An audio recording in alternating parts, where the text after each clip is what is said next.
Tuhan adalah Bapa kami yang Maha Kuasa yang berada dalam kerajaan surga. Terima kasih untuk firman-Mu Tuhan pada pagi hari ini.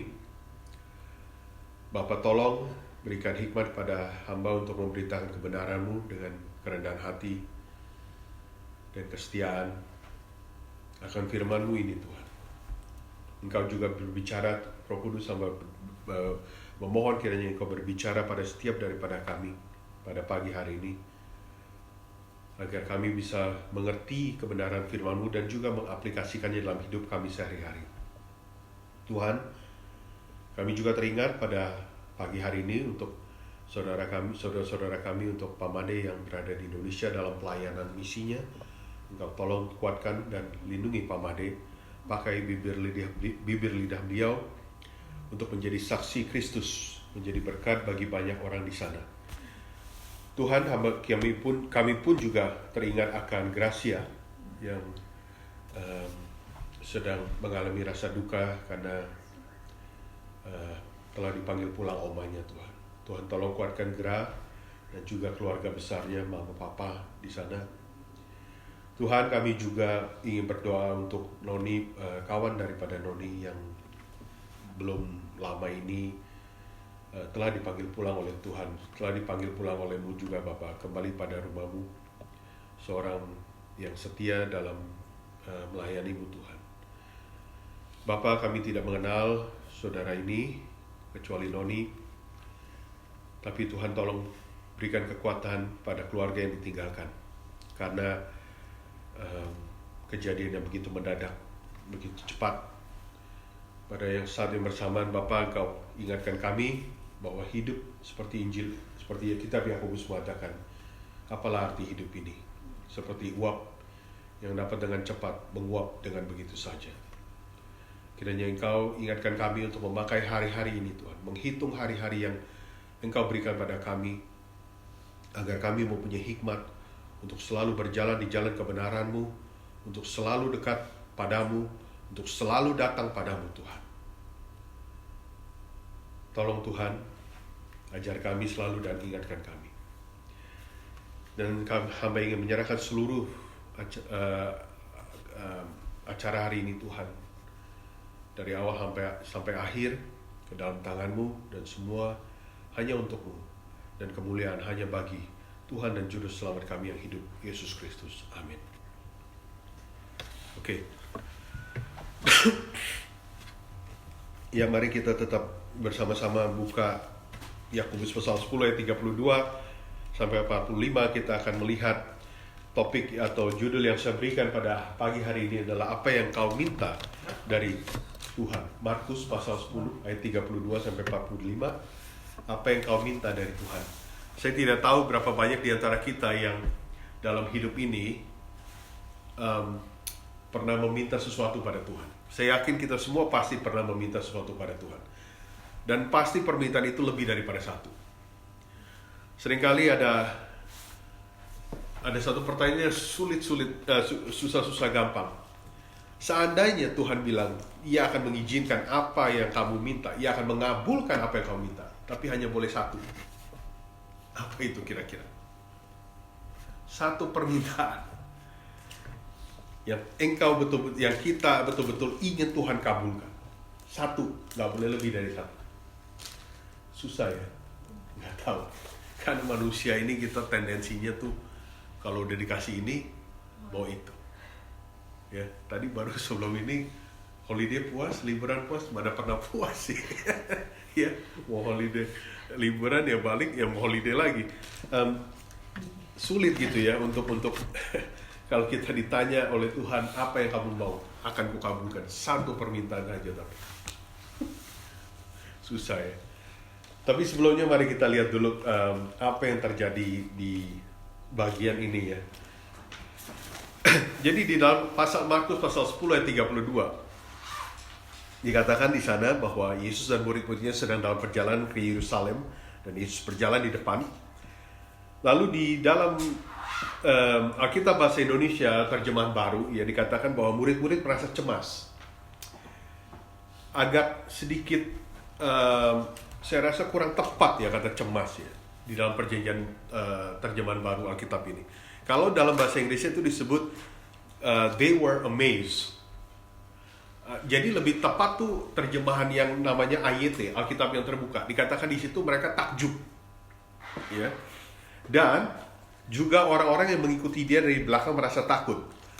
Sebenarnya kalau kita lihat kronologi daripada bagian ini, kita tahu peristiwa ini terjadi sesudah pembicaraan Tuhan Yesus dengan, masih ingat yang kisah anak muda yang begitu kaya dan kelihatannya begitu agamawi, datang pada Yesus tanya apa yang harus kulakukan untuk mewarisi kerajaan Tuhan, untuk mewarisi kehidupan kekal. Nah, jadi kronologinya kemudian masuk. Jadi murid-murid mengikuti Yesus ke Yerusalem. Sekali lagi ingat, Yesus sudah berjalan menuju Yerusalem, detik-detik atau hari-hari itu semakin dekat. Dan lalu murid-murid merasa cemas. Sebenarnya di sini tidak jelas apakah itu murid-murid yang merasa cemas atau takjub, dan dikatakan juga orang-orang yang mengikuti dia, kita juga tidak tahu siapa orang-orang itu. Apakah mungkin selain 12 murid ada juga murid Tuhan Yesus yang lain lagi ya, pengikut Kristus yang lain lagi. Anyway, terlepas dari itu semua, dan Tuhan Yesus memakai kesempatan itu memanggil ke-12 murid, dan lalu mereka mengatakan pada muridnya apa yang akan terjadi atas dirinya. Perhatikan di dalam ayat 33 sampai 34, itu seperti Tuhan Yesus sudah katakan, jelaskan pada atau ceritakan pada para muridnya sebelumnya di dalam Markus pasal 8, masih ada yang ingat?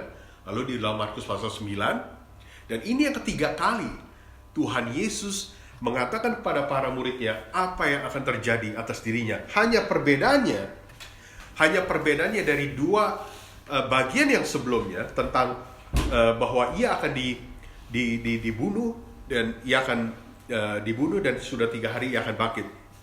Di dalam bagian ini ada bagian yang dua bagian itu tidak menjelaskan. Yang mana adalah dikatakan bahwa selain bahwa Tuhan Yesus katakan bahwa dirinya akan diserahkan pada imam-imam kepala dan ahli-ahli Taurat, dan mereka akan menjatuhi dia hukuman mati, dan lalu mereka akan menyerahkan dia kepada bangsa-bangsa yang tidak mengenal Allah. Ya. Dan di sini nih ayat 34. Ada satu bagian yang lebih details dari dua bagian yang sebelumnya. Dan ia akan diolok-olok. Ya. Ia akan diludahi. Ia akan disesah dan dibunuh. Dalam bahasa Inggrisnya, and they will mock him and spit on him and flog him and kill him. Dan sesudah 3 hari ia akan bangkit. Jadi kalau pada momen ini kita mungkin bisa berhenti sejenak untuk mencoba membayangkan ini yang akan dialami oleh Tuhan dan Juru Selamat kita Yesus Kristus sebentar lagi di Yerusalem. Perjalanan menuju Yerusalem bukanlah suatu perjalanan yang suatu perjalanan untuk menuju kepada satu tanda petik kemuliaan. Ya, meskipun nanti di awal dari pasal 11 kita akan melihat Yesus dielu-elukan sebagai tanda petik sebagai seorang raja. Tapi pada akhirnya kita tahu bahwa Tuhan Yesus apa yang akan dialami oleh dia. Ia akan diserahkan kepada bangsa-bangsa yang tidak mengenal Allah dalam konteks ini ya nantinya, yaitu bangsa Romawi. Persidangan dilakukan oleh para imam Farisi dan Saduki, ya. Lalu sesudah diputuskan hasilnya bahwa ia akan mati, kemudian Tuhan Yesus diserahkan pada bangsa Romawi yang lalu akan menyiksa dia dan membunuh dia di kayu salib. Saya tidak tahu pada waktu kita melihat ini ya, membaca bagian ini, saya berpikir, wah, kalau saya misalkan diputuskan atau saya sudah tahu bahwa proses kematian saya ini akan seperti begini, dak-dikduk saya terus terang. Ya, diolok-olok, diludahi, diflog, disesah dan dibunuh, baru dibunuh. Saya nggak tahu berapa dari kita yang siap untuk menghadapi kematian seperti begini. Ya, tapi inilah yang akan dialami oleh Yesus Kristus. Nah, jadi di dalam suasana seperti begini ya, dan para murid kan mendengar apa yang Tuhan Yesus ceritakan, apa yang akan terjadi pada dirinya. di dalam suasana dalam konteks seperti ini, tiba-tiba ayat 35 kita masuk, dua orang muridnya, Yakobus dan Yohanes, anak-anak Zebedeus, mendekati Yesus dan berkata kepadanya, "Guru, kami harap supaya engkau kiranya mengabulkan suatu permintaan kami." Nah, di sini juga Alkitab terjemahan baru ini juga kurang tepat. Dia mengatakan mengabulkan suatu permintaan, suatu. Berarti kan satu ya. Sebenarnya di dalam bahasa Inggrisnya atau dalam bahasa aslinya itu dikatakan bahwa, dengarkan nih ya, "Teacher, we want you to do for us whatever we ask of you." Ya. Nah, lebih tepat sekali lagi di dalam terjemahan Alkitab yang terbuka, AYT, lebih mengatakan bahwa, "Guru, kami minta engkau meluluskan permohonan bagi kami." Ya, jadi bukan hanya satu in a sense, apapun yang kami minta, kamu harus kabulkan. Kami minta Tuhan, engkau kabulkan. Kami minta Yesus, Guru, engkau kabulkan. Lalu Yesus menjawab ayat 36, jawabnya kepada mereka, "Apa yang kamu kehendaki aku perbuat bagimu." Ayat 37, lalu kata mereka, "Perkenankanlah kami duduk dalam kemuliaanmu kelak, yang seorang lagi di sebelah kananmu, dan yang seorang di sebelah kirimu." Bayangkan ke dalam suatu kerajaan ya, seorang raja duduk di tengah. Lalu kalau ada dua orang yang duduk di kiri dan kanan, itu merupakan satu metafora, menggambarkan kemuliaan yang didapat oleh dua orang ini yang duduk sebelah kanan dan sebelah kiri. Berarti posisi mereka itu betul-betul tinggi. Boleh dikatakan penasehat raja kemungkinan besar. Karena sebegitu dekatnya mereka dengan raja duduk sebelah kiri dan sebelah kanan. Ya. Dan itu satu permintaan yang diminta oleh Yakobus dan Yohanes. Dan bayangkan sejenak, for a moment ya, untuk sejenak. Bagaimana dengan 10 murid yang lain? Mendengar nih dua temannya minta suatu permintaan seperti itu. Ya. Just bayangkan sejenak dan renungkan aja sejenak aja. Mereka minta permintaan yang begitu besar. Minta posisi, istilahnya. Sebelah kanan, satu sebelah kiri. Penasehat raja. Penasehat Yesus. Dan menariknya adalah, Yesus sebagai Tuhan, apakah dia perlu penasehat? Mau juga yang menasihati kita tuh Yesus, bukan Yesus yang dinasihati oleh Yakobus dan Yohanes. Di sini kita melihat ya, konteks daripada kita bisa berpikir sejenak bahwa sepertinya Yakobus dan Yohanes sebagai murid Tuhan Yesus masih belum mengerti misi daripada Tuhan Yesus itu apa. Dan kalaupun Tuhan Yesus menunjuk dirinya sebagai seorang raja seperti apa? Sepertinya di dalam diri Yohanes maupun Yakobus, raja yang dimaksud tuh raja yang ada di dalam muka bumi ini yang telah mengalahkan bangsa Romawi, bertahta di dalam kerajaan. Maka itu kita mau, kita apply, kita melamar, kita meminta untuk posisi itu. Kalau suatu hari Tuhan Yesus jadi raja.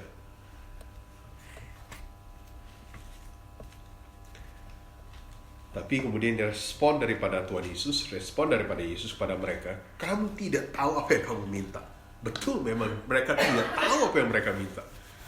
Mereka tidak tahu konsekuensinya itu apa. Resiko dari permintaan itu apa. Dapatkah kamu meminum cawan yang harus kuminum dan dibaptis dengan baptisan yang harus kuterima? Perhatikan ya, kata cawan di sini atau bahasa Inggris cup ya. Di dalam konteks perjanjian lama, seringkali cawan itu diasosiasikan dengan kemurkaan Allah terhadap bangsa Israel atau terhadap bangsa-bangsa. Jadi dengan kata lain, cawan itu merupakan suatu penghukuman atau penghakiman Allah bagi bangsa-bangsa yang berontak atau yang tidak taat padanya. Jadi cawan di sini bukan enak-enakan minum jus, minum apa gitu. Tapi sebenarnya melambangkan satu kemurkaan Allah terhadap dosa manusia, mereka yang membangkang terhadap Allah. Ya. Dan kemudian akan dibaptis dengan baptisan yang harus kau terima. Baptis yang dimaksud di sini adalah, atau bahasa Inggris, bahasa Yunaninya baptizo, itu artinya immerse, artinya tenggelam gitu ya. Jadi dengan kata lain, metafora yang Tuhan Yesus lakukan adalah baptisan yang akan kau terima. Tuhan Yesus mengatakan dirinya bahwa akan ada saatnya di mana aku harus immerse, harus dibaptis ke dalam, di mana aku harus menjadi korban daripada tebusan dosa itu. Jadi Tuhan Yesus itu masuk, diselam ke dalam dosa-dosa manusia, dalam dosa manusia, di mana ia harus menjadi korban dan menghapus itu semua, to redeem, untuk menebus kolam dosa manusia itu. Kalau kita bisa bayangkan ya, satu metafora yang Tuhan Yesus itu baptis yang aku harus dicelup, aku harus melalui itu. Pada saat bersamaan aku harus meminum cawan yang telah disediakan bagiku. Cawan di mana aku harus menanggung murka daripada Allah terhadap umat manusia yang sudah jatuh dalam dosa. Aku harus minum cawan itu, dan pada saat bersamaan kemudian aku dicelup ke dalam dosa, kolam dosa manusia itu sebagai korban penebusan. Kira-kira bisa ngerti gak ya gambarannya ya? Metafora yang Tuhan Yesus lakukan. Oleh karena itu, Tuhan Yesus maka itu mengatakan, kamu tidak tahu apa yang kamu minta.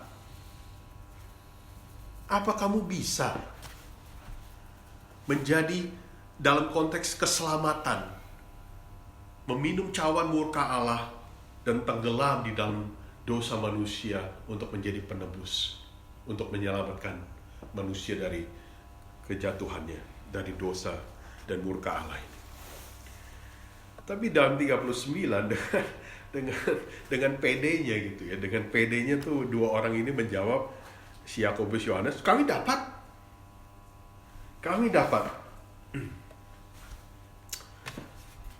Yesus selalu melanjutkan, memang kamu akan meminum. Yesus berkata pada mereka, memang kamu akan meminum cawan yang harus minum, dan akan dibaptis dengan baptisan yang harus kuterima. Dalam hal ini Tuhan Yesus melihat masa yang akan datang. Dalam arti bahwa, betul Yakobus dan Yohanes, kalian suatu hari, suatu saat, sebagai pengikutku, sebagai orang-orang yang beriman dalamku, kalian akan mengalami penderitaan. Kalian akan mengalami kesusahan karena imanmu padaku. Dan kalian akan meminum cawan yang aku minum, dan dibaptis dengan baptisan yang kuterima. Dalam konteks bahwa suatu hari di kemudian hari nanti, Yakobus, Yohanes, kalian berdua akan mengalami kesulitan itu. Sebagai orang beriman, sebagai pengikut Kristus, kalian akan mengalami penderitaan, kalian akan disiksa. Dan betul kalau kita lihat di dalam Kisah Para Rasul pasal 12, yang pertama kali dari 12 murid Tuhan Yesus yang menjadi martir, yang dibunuh adalah Yakobus, kakak daripada Yohanes. Dia yang pertama kali dibunuh oleh Raja Herodes di dalam Kisah Para Rasul pasal 12. Suatu hari nanti kalian akan mengalami penderitaan itu. Camkan itu, Tuhan Yesus katakan. Make no mistake, kalian akan mengalami itu. Tapi belum sekarang. Dan juga penderitaan yang kalian akan alami suatu hari nanti, itu berbeda. Bukan penderitaan dalam konteks untuk sebagai keselamatan umat manusia. Tidak ada siapapun yang bisa berkorban, menderita untuk menyelamatkan umat manusia daripada dosa selain Yesus sendiri. Jadi sesungguhnya mereka itu tidak dapat melakukan apa yang Tuhan Yesus lakukan. Betul, mereka akan mengalami penderitaan, tetapi penderitaan itu bukan berarti bahwa mereka penderitaan yang bertujuan untuk menyelamatkan umat manusia dari dosa. Dan ingat, penderitaan yang mereka alami itu sesudah kejadian Kristus mati di kayu salib dan bangkit di hari ketiga. Ya, bukan sebelum, tapi sesudah. In fact, pada waktu detik-detik Tuhan Yesus hampir ditangkap dan disalib, di mana para murid? Kabur semua mereka. Mereka tuh kabur semua pada awalnya. Jadi pada waktu Yohanes dan Yakobus dan Yohanes menjawab, kami dapat, saya tidak tahu apa yang ada dalam pikiran mereka, karena nantinya mereka tuh akan salah satu mereka yang mereka tuh kabur nanti semuanya. Detik-detik Tuhan Yesus harus meminum cawan yang telah disediakan dan dibaptis dengan baptisan yang telah disediakan. Tapi pada saat ini kemudian Yesus menjawab ayat 40, tetapi hal duduk di sebelah kananku atau di sebelah kiriku, tadi kan kamu minta nih ya, kamu minta sebelah kanan sebelah kiri. Aku tidak berhak memberikannya. Itu akan diberikan kepada orang-orang bagi siapa itu telah disediakan. Itu adalah wilayah domain daripada Allah Bapa yang menentukan siapa yang masuk, siapa yang tidak. Siapa duduk sebelah kanan, sebelah kiri, sebelah mana. Itu bukan wilayahku. Ingat, Tuhan Yesus, ya dia Tuhan, tapi pada saat bersamaan di muka bumi ia juga adalah manusia. Dalam konteks manusia, dia tidak berhak menentukan Yakobus Yohanes, aku berikan cap stempel, kamu pasti masuk dua ini dari sebelah kanan sebelah kiri. Itu bukan hakku. Kita berpikir secara manusia, kita pikir si Anu begitu agamawi, dia pasti masuk. Ingat, bagian sebelumnya, ini para murid melihat seorang anak muda yang begitu kaya, sosial statusnya tinggi, agamawi, pasti dia masuk. Tapi Tuhan Yesus bilang dia nggak masuk ini. Karena dia terikat oleh harta bendanya yang mengikat dia sedemikian rupa, sehingga Allah itu sesungguhnya tidak ada dalam diri dia. Dia melakukan hanya mungkin ritual-ritual saja. Dan juga demikian pada saat yang bersamaan, kita pikir orang yang nggak mungkin masuk dalam kerajaan Allah, tiba-tiba dalam kasih anugerah Tuhan, Tuhan menentukan dia masuk. Contohnya siapa? Pada waktu Tuhan Yesus disalib, dua orang kriminal ada di samping dia. Salah satu kriminal tersebut meminta Tuhan Yesus untuk ingat padanya. Dan Tuhan Yesus bilang, pada saat ini kamu bersama denganku. Jadi bukan kita yang menentukan, tapi Allah sendiri yang menentukan dalam kasih anugerahnya siapa yang masuk, siapa yang tidak. Oleh karena itu, sebagai orang beriman, janganlah kita keluar di sana, di luar sana, kemudian mulai memakai jari kita menunjuk si A, si B, si C, si D masuk surga atau enggak, masuk bagian kerajaan Allah atau enggak. Bukan kita yang menjadi hakimnya, tetapi biarlah itu domain daripada wilayah Allah sendiri yang menentukan. Dan jangan kita menjadi sombong rohani, menganggap kita lebih benar, dan kemudian mulai menentukan si A, si B, si C, si D, siapapun yang bisa masuk ke dalam kerajaan Allah. Itu bukan wilayah kita. We are nothing. Kita bukan siapa-siapa. Dalam ayat 41 kemudian mendengar itu ke-10 murid yang lain menjadi marah pada Yakobus dan Yohanes. Tentulah mereka marah. Enak aja. Masa 2 orang lu minta kiri kanan, kita gimana 10 orang? Kita kan juga pengikut Yesus, enak aja. Siapa lu bisa minta 2 kiri kanan? Ya, untung gak digebukin sama 10 murid itu. Tapi Yesus dengan baik memanggil mereka lalu berkata, ayat 42, kamu tahu bahwa mereka yang disebut pemerintah bangsa-bangsa, pemerintah rakyatnya dengan tangan besi, dan pembesar-pembesar yang menjalankan kuasanya dengan keras atas mereka. Bandingkan ya, saya akan bacakan yang bahasa Inggrisnya ya. Coba dengarkan sejenak. And Jesus called them to him and said to them, you know that those who are considered rulers of the Gentiles, bangsa-bangsa yang tidak mengenal Tuhan, lord it over them, and their great ones exercise authority over them. Jadi di sini kalau kita sekali lagi ingat ya, di dalam konteks ini kan yang menjadi penjajah pada saat itu adalah bangsa Romawi. Mereka bangsa-bangsa the Gentiles yang memerintah bangsa orang-orang. Mereka memerintah dengan tangan besi. Kerajaan Romawi itu kejam. Kalau mereka penyiksaan itu nggak main-main pada saat itu.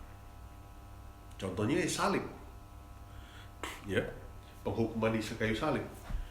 Dan mereka memerintah dengan otoritas yang kejam, dengan tangan besi, kepada orang-orang yang diperintah mereka. Ya. Tapi Tuhan Yesus katakan, tidaklah demikian di antara kamu. Jangan kalian tuh saling 12 murid ini, Tuhan Yesus katakan kepada mereka, jangan kalian tuh mempunyai mentalitas atau sikap tuh seperti orang-orang kayak bangsa Romawi. Gue mau hajar lu mau hajar gue mau hajar lu, gue mau timpa lu. Ya. Dan ingat, sekali lagi ayat 43, Tuhan Yesus katakan, tidaklah demikian di antara kamu. Barang siapa ingin menjadi besar di antara kamu, hendaklah ia menjadi pelayanmu. Ya. Dan barang siapa, ayat 44, dan barang siapa ingin menjadi yang terkemuka di antara kamu, hendaklah ia menjadi hamba untuk semuanya. Apa sih tujuan kamu, Yakobus dan Yohanes minta posisi sebelah kiri, sebelah kanan? Apa sih sesungguhnya tujuanmu dengan permintaanmu itu padaku? Kalau tujuanmu itu hanya untuk supaya mendapat posisi yang begitu tinggi, lalu kamu berpikiran kemudian memerintah orang-orang di bawah kamu dengan seenaknya, dengan gampang kamu pikir, ya, untuk memakai posisi di atas yang begitu tinggi untuk memerintah orang-orang di bawah kamu. Tuhan Yesus bilang, nggak begitu ya. Itu bangsa-bangsa yang dilakukan oleh orang yang tidak mengenal Tuhan. Kalian tuh pengikutku, muridku. Sikap dan mentalitas kalian tuh nggak boleh begitu, nggak begitu. Jangan di dalam mengikutku, atau Tuhan Yesus mengatakan mengikuti Tuhan Yesus lalu berpikiran posisi apa yang saya bisa dapatkan, ya. Jangan kita berpikiran bahwa di dalam pelayanan itu posisi apa yang saya bisa dapatkan dalam gereja. Dengan sedemikian rupa bahwa akhirnya kita terikat. Kalau sekali lagi bagian sebelumnya si anak muda yang kaya itu, dia terikat dengan kekayaannya. Di dalam bagian ini, oke, para murid mengatakan, Petrus di dalam bagian sebelumnya mengatakan pada Yesus, kita telah menjual semuanya. Dengan kata lain, kita seolah-olah tidak terikat dengan harta benda itu. Tetapi di dalam bagian ini kita melihat, oke, kamu tidak terikat dengan harta benda, tetapi kamu terikat sekarang dengan keinginanmu, yaitu kekuasaan, power and control. Apa bedanya? Apa bedanya? Tuhan Yesus mengatakan, di dalam mengikutiku, bukan itu sikap dan mentalitas yang ingin kulihat, yang harus kalian miliki, bukan itu. Bukan otoritas, bukan kuasa, bukan kontrol. Korudi, saya sering kadang-kadang juga melihat gitu, ada gereja orang-orang hamba Tuhan yang baik hamba Tuhan maupun penatua yang begitu luar biasa ingin mengontrol, ingin berpegang pada power, kuasa dan kontrol. Padahal itu gereja bukan milik dia. Padahal jemaat itu bukan milik dia. Pelayanan itu bukan milik dia. Itu semua semata-mata atas kasih anugerah Tuhan yang dipercayakan kepada si A atau si B atau si C, si D. Tetapi pada akhirnya semua itu adalah milik Tuhan. Persekutuan ini pun bukan milik saya. Ini semua adalah milik Tuhan. Saya hanya adalah alat yang dipakai oleh Tuhan untuk membagikan, memberitakan, mengajar firman Tuhan.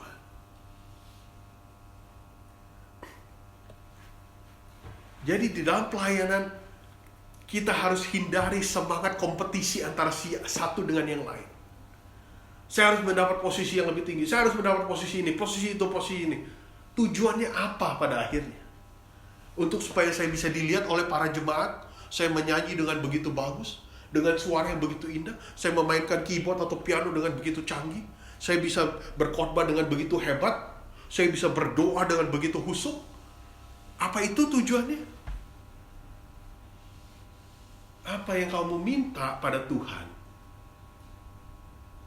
Tujuannya itu apa? Motivasinya itu apa?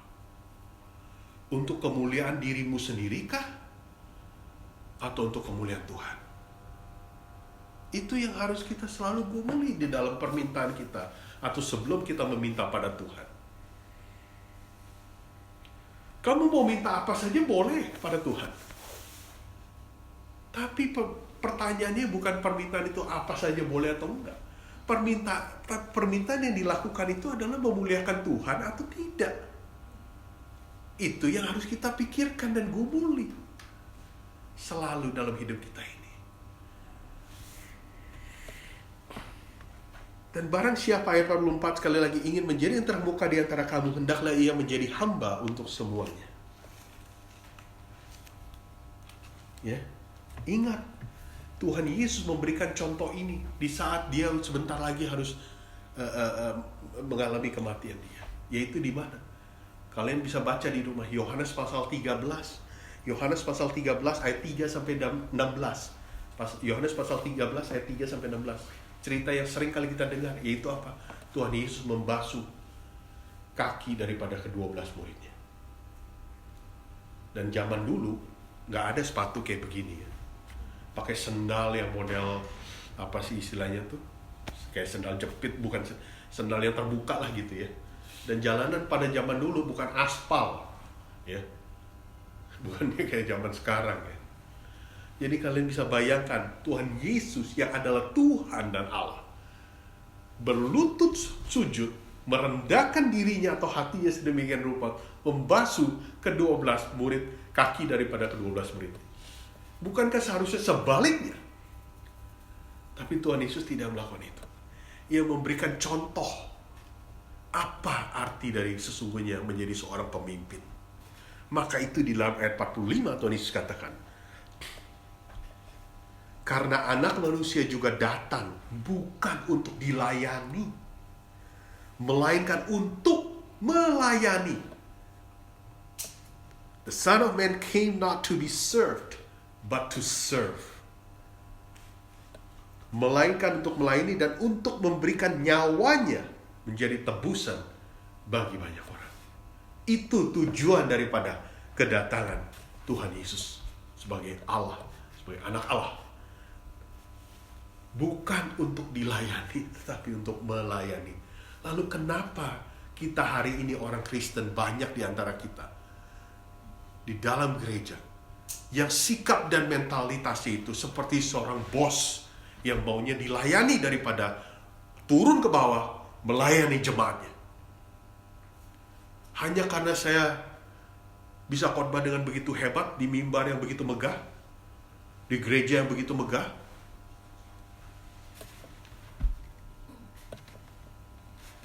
hanya karena saya penatua yang begitu dihormati oleh orang, karena saya banyak duit, hanya karena saya penyanyi yang begitu hebat, suara saya begitu bagus, kalau saya nyanyi ribuan orang datang.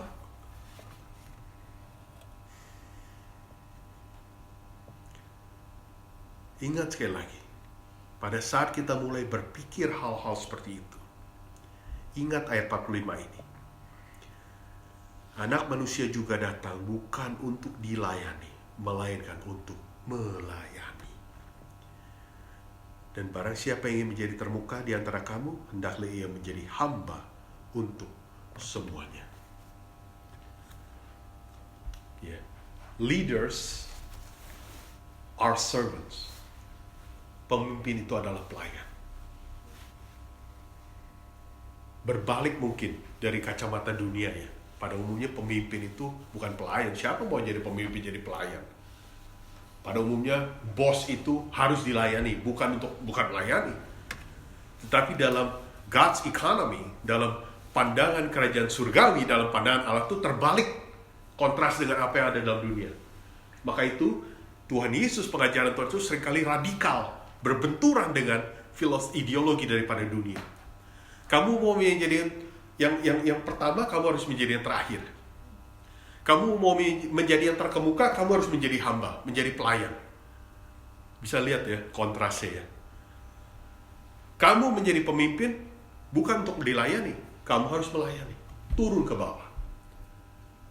Saya ingat sebelum papa saya meninggal dulu, papa saya orang pendiam. Tapi dia pernah mengatakan pada saya sampai hari ini saya ingat. Dia bilang ke saya gini, kalau kamu suatu hari berada di atas atau mencapai puncak di atas, jangan pernah lupa kamu datang dari mana. Jangan kamu pernah lupa kamu asalnya dari mana. Ngerti gak? Ya. Seperti yang Tuhan Yesus katakan, ingat untuk selalu rendah hati dan melayani, menjadi pelayan. Kita semua adalah pelayan. Saya pelayan. Saya dan kalian semua tuh sama. Saya jangan lihat bahwa saya karena membawakan khotbah atau firman berarti saya lebih tinggi. Saya sama aja terus. Saya juga manusia berdosa. Saya juga nggak luput dari godaan dan tantangan dalam hidup ini. Jadi siapa saya? Kenapa saya harus mempunyai sikap dan mental bahwa saya harus dilayani oleh ini dan itu?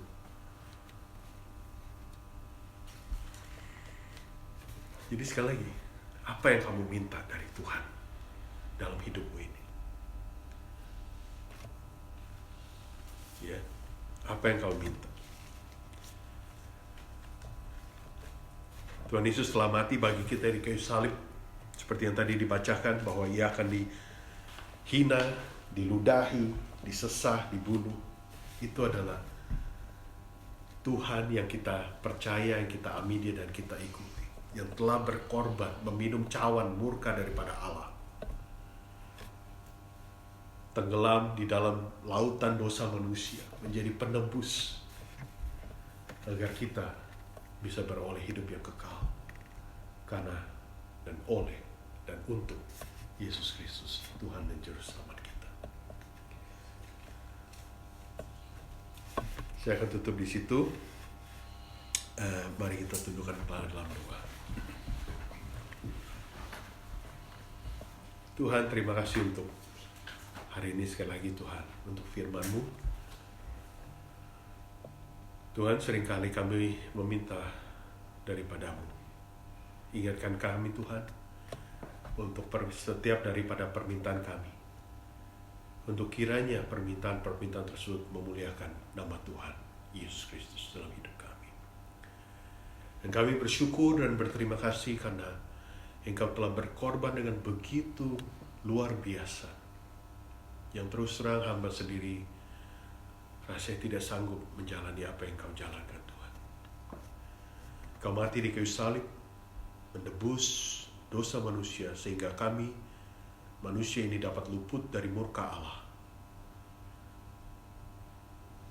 Instead of penghukuman yang kekal, kami mendapat hidup yang kekal oleh karena kematian dan kebangkitan-Mu dari mati. Tuhan, terima kasih. Kuatkan iman kami sebagai pengikut-Mu Tuhan. Ajar kami untuk setia dimanapun kami berada. Baik ada persekutuan ini maupun tidak ada persekutuan ini, dimanapun kami berada Tuhan, kami akan terus setia, belajar setia, mengikuti Kristus Yesus sampai garis akhir. Biarlah kasih anugerah-Mu menyertai kami semua, menguatkan kami, dan Roh Kudus yang Kau memimpin jalan hidup kami, menjadi saksi Kristus dimanapun kami berada, bagi kemuliaan-Mu. Dalam nama Tuhan Yesus, doa yang jadul sempurna ini, kami hamba naikkan. Amin.